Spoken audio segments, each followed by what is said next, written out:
The wind howled as Darren trudged along the empty road, his flashlight flickering with each gust. The small town of Hollow's End was deserted, save for the crooked signs swaying on rusty chains, and the windows boarded up from some forgotten fear. But Darren wasn't here for the town. He was here for the voices. He had heard them first on a lonely night months ago, whispers threading through his dreams, beckoning him to this forsaken place. At first, they were soft, playful almost, like children calling from the woods. But as the days passed, they grew louder, insistent, drilling into his mind like nails. "Find us," they said. "We're waiting."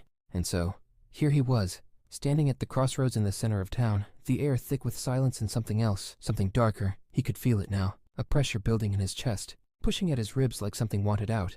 He hesitated, then turned his light toward the church at the far end of the square. The steeple loomed, jagged and broken, silhouetted against the moonlit sky. The whispers were louder now, circling him, pulling him forward. He crossed the road, his heart beat in sync with the growing pulse of the voices. The church doors groaned as they swung open. Inside, the air was cold, damp. Pew after pew stretched out in perfect rows, empty but for the dust that coated everything like a shroud. At the altar, a figure stood, its back to Darren, cloaked in shadow. "Who are you?" Darren's voice cracked, the echo lingering in the stillness. The figure didn't turn, but the whispers grew louder, swelling around him until he could barely think. "Find us." Darren stepped forward, the flashlight trembling in his grip. The figure moved, just slightly, its head tilting. Then, slowly it turned to face him. What stared back was no human face.